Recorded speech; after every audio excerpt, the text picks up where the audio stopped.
Well people, here I am on this ploughed and rolled field. Apparently during the English Civil War there was a battle on this field and surrounding fields, so hopefully I might find something. It has been done before, a good few years ago. Musket balls and bits of weaponry found, stuff like that. Only thing, I'm having a bit of problem. I've got the Euro-Ace detector here with the Nell 12" by 13" coil, but I can only set it on 2 bars on sensitivity. At the moment it's quiet, but let's just see what happens when I turn the sensitivity up.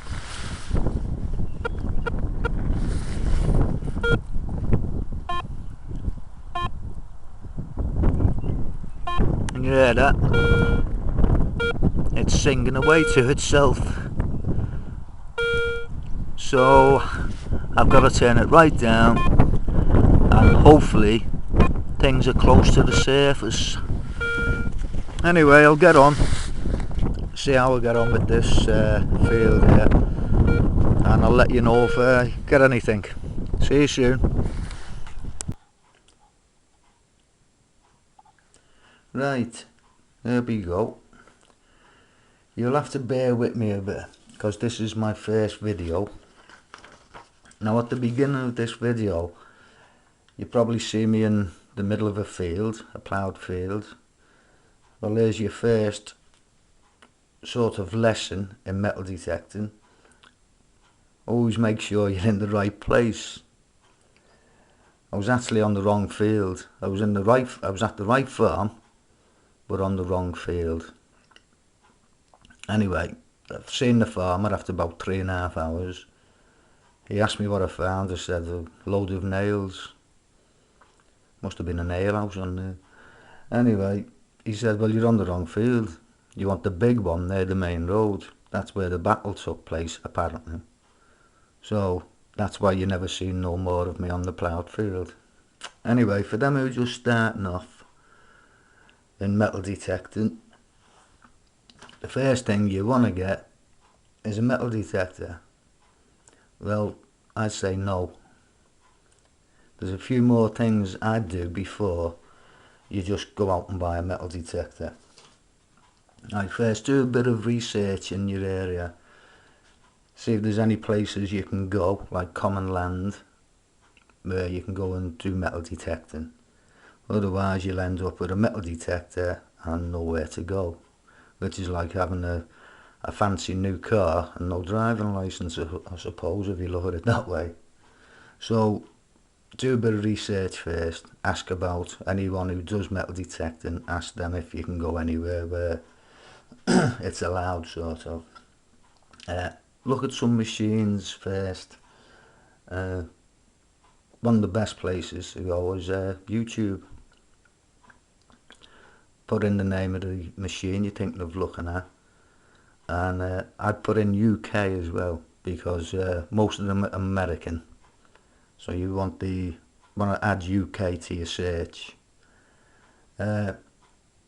Obviously you've got some retailers online as well.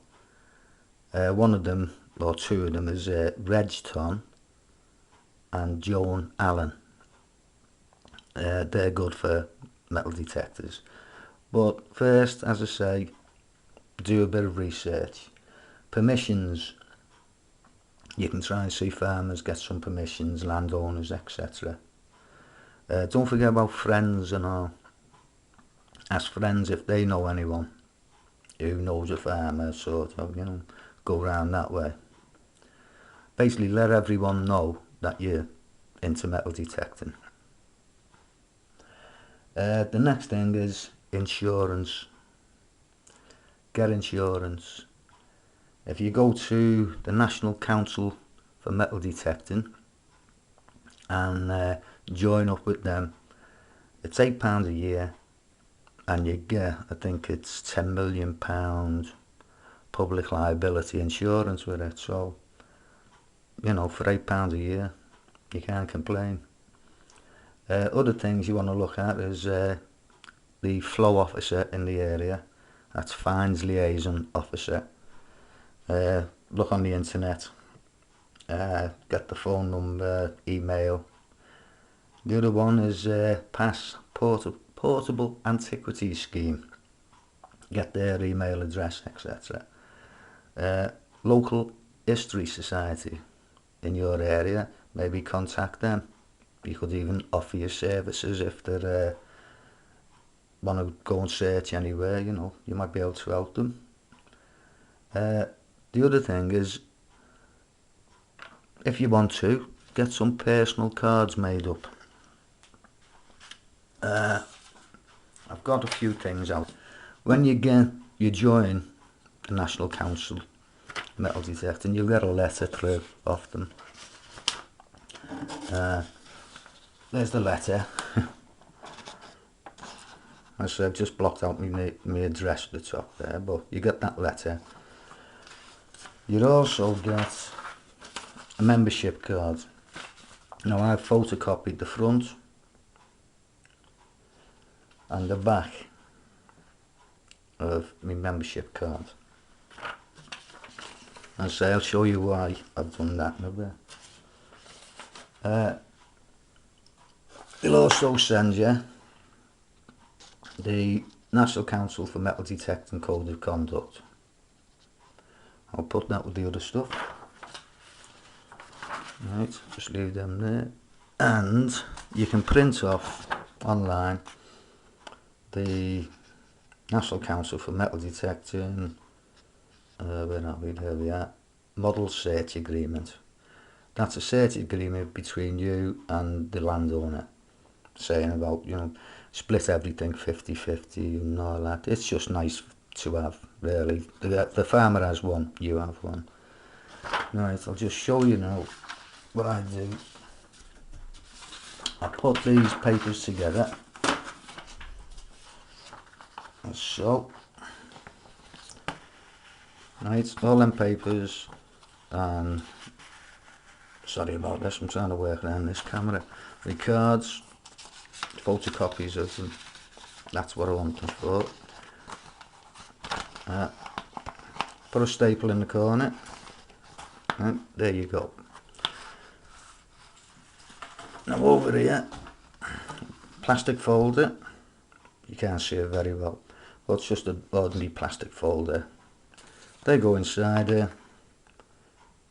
When I get permission off a farmer or landowner, just give them one of them, ask him to fill in these parts on the agreement, and when I see him again, he gives me my copy back. But he's got all your details there. He knows you're above board, genuine. So it's up to you whether you want to go down that road, but I'd advise you to go down that road. Right, so we've covered that. Now we get on to silly things now, like clothing. I'm going to say two words and some of you might go, oh no, charity shop. And you want roughly 2 pair of cargo pants, 1 pair of overpants, waterproof pants to go over them. Same with jackets, 2 jackets, a light windproof and a heavy one, rainproof one, or one of them that's combined, you know, with the inner, you can take out and all that. Obvious things, couple of shirts, couple of jumpers, body warmer, plenty of pockets, boots or wellies, right? And good pair of socks, or 2 pair of, should say. And there you go, look at them, there's mine. Welly socks, 2 for a £5. They're about 3 foot long, these things, huh? They're folded over. So anyway, I know it all sounds obvious, but if you're going to start, you might as well get things ready. Another thing, hat, waterproof and warm. Gloves, right, I'll show you the gloves I use here. They're these ones. Industrial rubber gloves. right? I'll put one on. I mean, these are brilliant. You could always help the farmer out. Look at that. You know, when the cows are giving birth or something. Brilliant, man. £1 from the pound shop. Ordinary garden gloves, right, over the top of them. So you can see that. There's the rubber ones underneath, the fingers cut, and I cut the fingers off the ordinary garden gloves. 80 odd p a pair. Right. Just, this is all I do. I'm not trying to tell you this is what you've got to do. Right, next thing we're looking at is, I haven't got it with me, but some farmers like you to wear a high-vis vest. Right, they're only a couple of pound off the market. And it's a good in one way, because if you're on a field, you know, good few hundred yards away, and the farmer says, I wonder who that is over there. If he sees you with your high-vis vest on, try saying that after a couple, he knows it's you. And plus, if you happen to fall and have an accident, you're lying down, you can be spotted a lot easier, which we don't want to happen, but it could do. And the last thing, knee pads. I don't need them because I can't kneel down. So, just things to think about. I've got loads of papers here. Couldn't remember all this without writing it down. Right, there's a long list now. This is stuff that you'll need, basically. A rucksack. This is stuff that you take with you. Right? A rucksack of some sort. I've got a rucksack where, well, it's a stool with a small rucksack combined underneath with it. That helps me, well, with my knee being bad, I can sit on it, have a rest, or if I find something, I can dig it out with the spade. If I've got to go rooting in the hole with the pinpointer and the trowel, I haven't got to kneel down. I can actually sit on the stool because it's low enough and have a root in the hole. So, a rucksack, spade, small spade, trowel, fines pouch, a tin. If you find any nice coins, you don't want to damage them. Maybe a tin with 2 pieces of sponge in, and put a bit of oil on the sponge, olive oil or some other oil. Just protects your coins for you. Make like a sandwich, if you know what I mean. Notebook and pen. That's just to write things down what you found. I mean, if you've got a lot of permissions, you soon forget where you found what. So, another thing, just as important as your metal detector, is a pinpointer.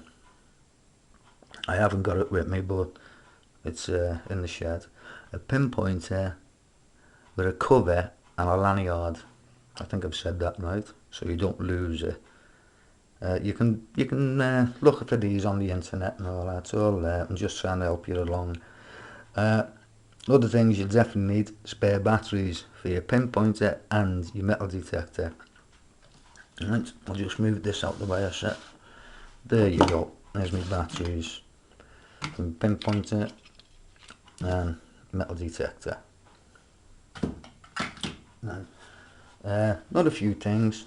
These type of cloths, always handy, like a J cloth. Just throw them in your rucksack. They're only light. Where are we? A toothbrush. Yeah, for cleaning your fines, your coin. You know, you can give it a little scrub with your toothbrush. Right.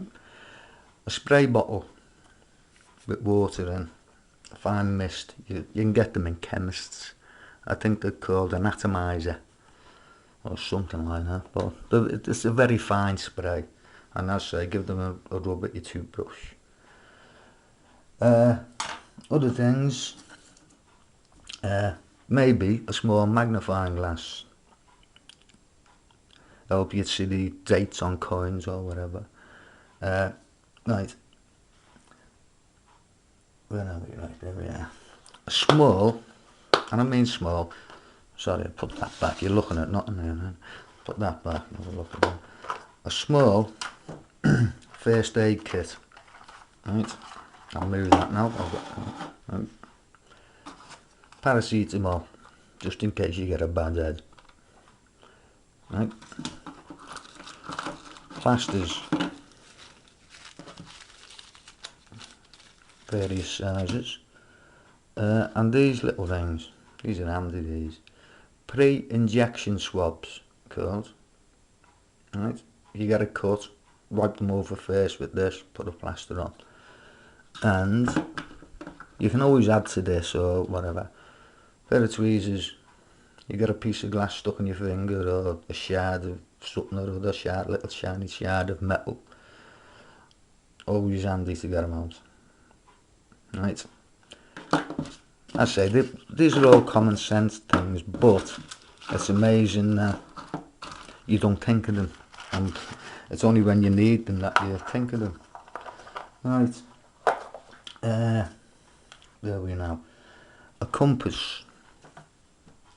Now I say a compass because I'll give you a few names in a minute. But one of them is Peacehaven. Right. UK. Oh, sorry. Metal Detecting UK, Peacehaven. Right. And his name's Jed. Well, Jed knows the north, south, east and west with his eyes shut and his ears covered up and everything, but I wouldn't know which was south and which was east and all that. But you can use the compass, as Jed says, if you've got a south facing hedge, have a look along there, because that's where people used to sit, because obviously the sun's up, it's coming at them, it's the warmest place, so it's up to you. A compass, right? Now, if you use, if you wear reading glasses, what I do, I go to the cheap shop and get about £4, right? Leave one in the car, one in your rucksack, and I don't know, you leave it, one in your coat pocket. But you've always got your glasses. Don't wear your good ones, because you're bound to lose them or stand on them or something. In the car you could have a towel and a damp sponge for when you fall over and get covered in mud and your face is covered in mud and everything.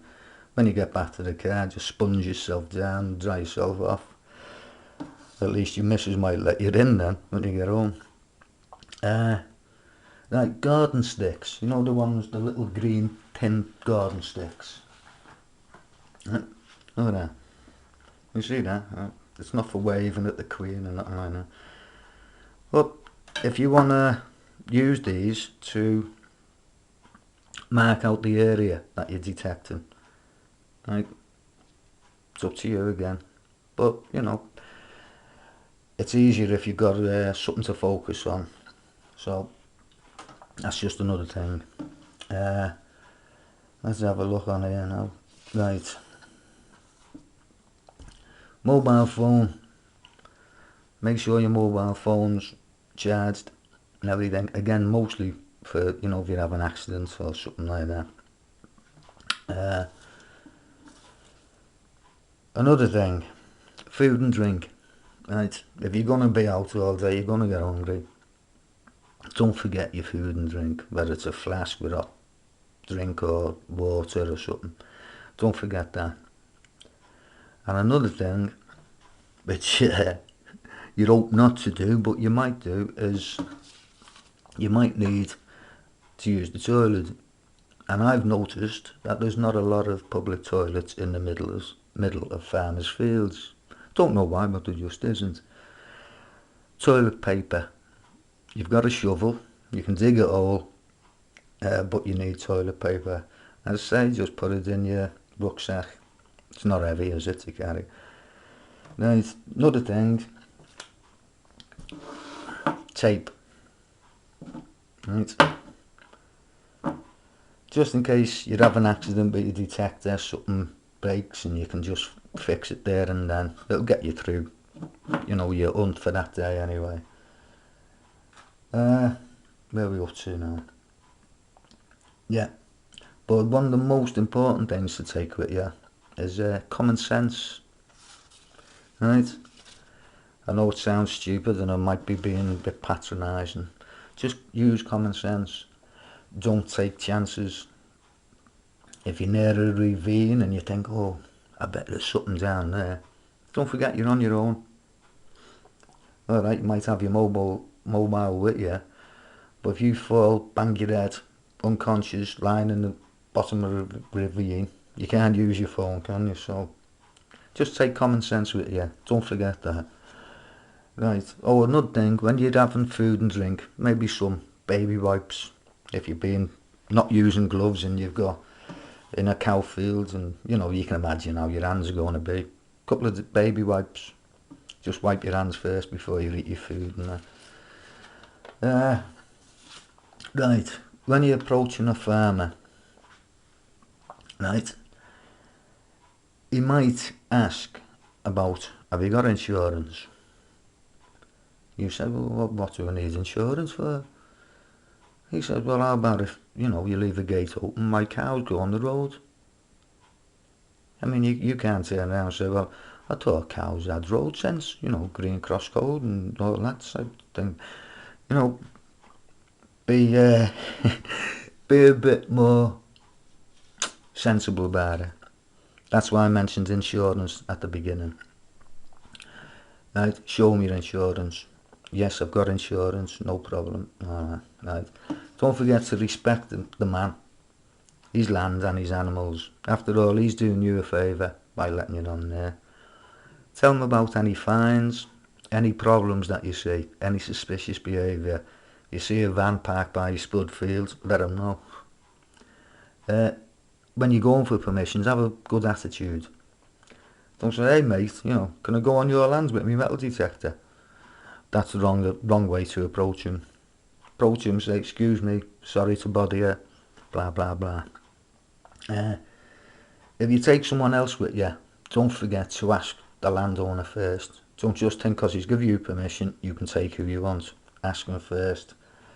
And then after a bit, once he gets to know you, you can ask him if he knows any of the other farmers. He might be able to pass it on. He thinks, he's not a bad lad. I'll pass him on to, Joe down the road or whatever. Anyway, we're nearly at the end of this. I know it's a bit of a mishmash of a first video, but, I'm not Jed. Sorry, Jed. Right. There's nothing really anything else. Just one little thing. Cleaning coins or cleaning things that you find. Right, I'll just show you this. Yeah. Right.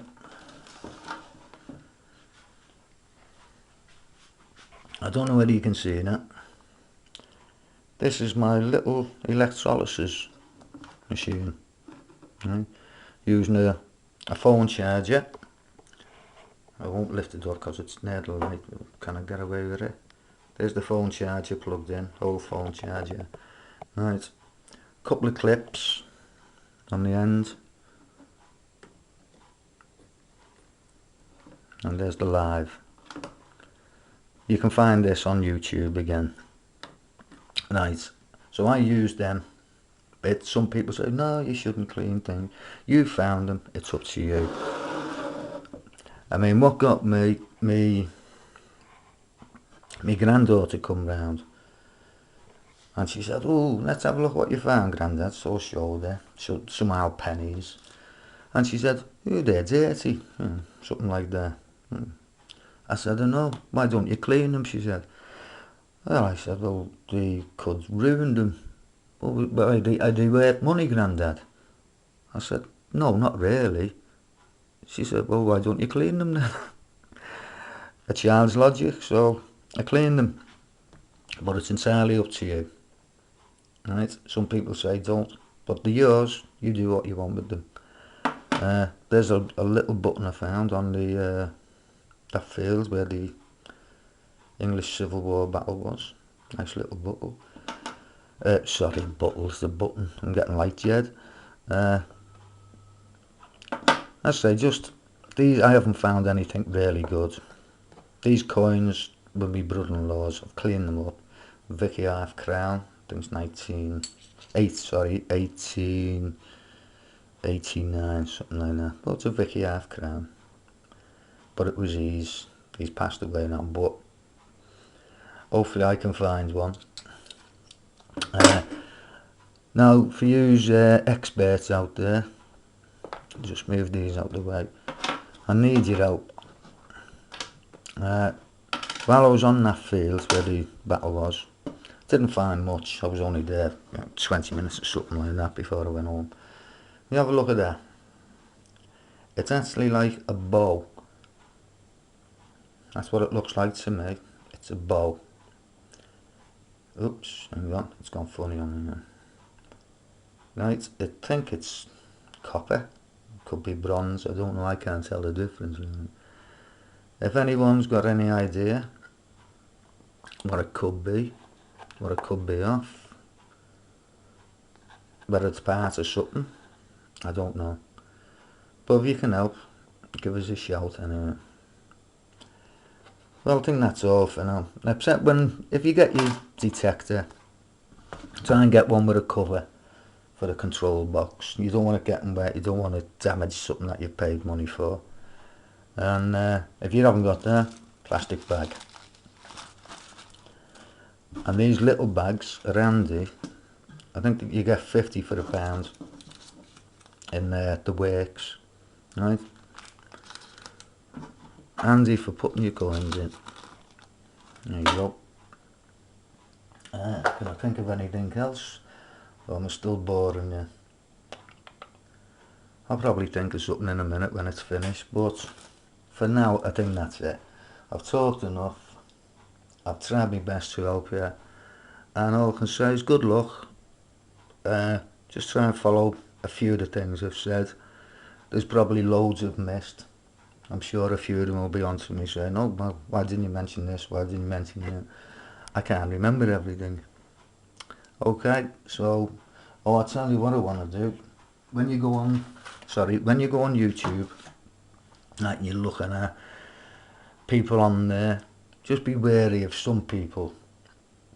I don't know, they think they're, I don't know, film stars or something. They're more interested in themselves than anything else.